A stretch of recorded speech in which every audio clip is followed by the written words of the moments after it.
እንዴት ያለ ነገር ነው? እስኪ ይሄን ሰው ስሙ። ሰሂህ ቡኻሪ ላይ ያለ ሐዲስ ላይ የንዚሉ ረቡና ተባረከ ወተዓላ ኢለ ሰማኢ ዱንያ ሒነ የብቃ ሱሉሰ ለይል አኺር የሌሊቱ 1/3 ሲቀረው 2/3 ከተወገደ በኋላ 1/3 ሲቀረው ጌታችን አምላካችን አላህ ወደ ሰማዓ ዱንያ ይወርዳል። ይሄ የምናየው ሰማይ ድረስ አላህ ይወርዳል። ኢና ሊላሂ ወኢና ኢለይሂ ራጂዑን። በሽታችን ችግራችን ከኛ ይውረድ። እውነት ይሄን የተሳሳተ አስተምህሮት እየተናገርክ ያለው ህዝበ ሙስሊሙ ከነ ኢማም አቡ ሐኒፋ ከአራቱ መዝሀብ አንዱ መሪ የሆኑት ከነ ኢማሙ ማሊክ እና ከሌሎች መሸኾች አስተምህሮት አስበልጦ ያንተ ንግግር የሚቀበል መስሎ ነው እንዴ?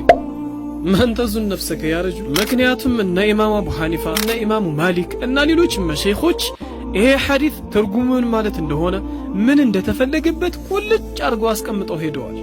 መቼም ተሳስተዋል እንደማትል ተስፋ አደርጋለሁ። ተመልከት፣ ኢማሙ ማሊክ ረዲየላሁ ዐንሁ ምን ብለዋል? አንተ ትርጉሙን አበላሽተህ ስለጠቀስከው ሐዲስ انتبه وهو من السلف إنما ينزل الملك بأمر ربنا فينادي مبلغا عن الله تلك الكلمات لكونس بزاش ساعات ميوردو بالله تزاز ملايكا نو كذا من إلال دعا ميارق مان نو دعا استجابة ميهون لت وانجلي ماري بلو مما سانس مان نو الله ميمر لت ياشاون السمي طيق مان يميستو بلو يستلالفال سيلو تناقرون يهين نقاقراتشون دمو إمام الزرقاني يموطو يتبالون كتاب شرح سياركو تاكسوتال ግማና ተመልከት። ይሄ ካልበቃህ ደግሞ አሁንም ይሄ ያንተ ተርጓጉም ወይም ያንተ ረዳድ ስህተት እንደሆነ አልኢማሙ አልበይሀቂ አስማኡ ወሲፋ በተባለ ኪታባቸው ላይ በሚገባ ተንትነው አስፍረውልሃል።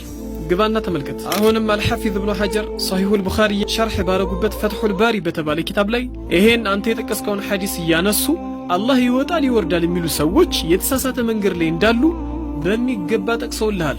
ሐቅን ፈላጊ ከሆንክ የእሳቸውን ምግባና ተመልከት። እንግዲህ ያ ጀማዓ እነዚህም ሆኑ ሌሎች ዑለማዎች ረሱላችንም አለይሂ ሰላቱ ወሰለም ያስተላለፉት አስተምህሮ ጌታችን ከጎደሉ ባህሪ የተጠራራ እንደሆነ ይወጣል ይወርዳል ከመባል የጸዳ እንደሆነ ለአካል ባህሪያቶች እንደማይገለጽ ፍጡራኖችንም እንደማይመስል ነው። የዑለማዎችን የረሱልን አለይሂ ሰላቱ ወሰለም አስተምህሮት ነው መቀበል ያለብን ወይስ የዚህን ሰው? ሌላው ደግሞ በዚህ ጉዳይ እውነት አንተ ሐቅን ፈላጊ ከሆንክ ትክክል ነኝ ብለህ የምታስብ ከሆነ ለምን ለውይይት አትመጣም? እኔን ተው፣ ችግር የለውም። ታላላቅ መሸኾች አሉ።